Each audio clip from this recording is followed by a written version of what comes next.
ഹരിയാനയുടെ പുതിയ മുഖ്യമന്ത്രിയായി നയാബ് സൈനി സത്യപ്രതിജ്ഞ ചെയ്തു. സീറ്റ് തർക്കത്തിന് പിന്നാലെ ബിജെപി ജെജെപി സഖ്യത്തിൽ വിള്ളലുണ്ടായതോടെയാണ് മനോഹർലാൽ ഖട്ടർ മുഖ്യമന്ത്രി സ്ഥാനം രാജിവെച്ചത്.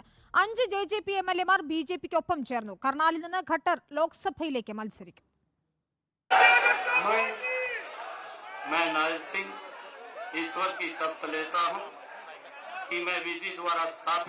ഹരിയാനയിലുണ്ടായ രാഷ്ട്രീയ പ്രതിസന്ധി മണിക്കൂറുകൾക്കകമാണ് ബിജെപി പരിഹരിച്ചത്.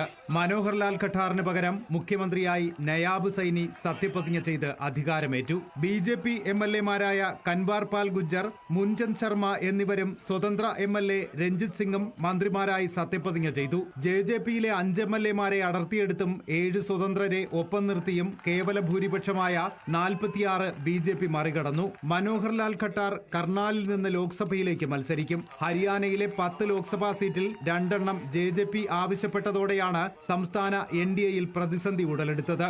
സംസ്ഥാനത്തെ 10 ലോക്സഭാ സീറ്റുകളിലും ഒറ്റയ്ക്ക് മത്സരിക്കുമെന്ന നിലപാടിലാണ് ബിജെപി.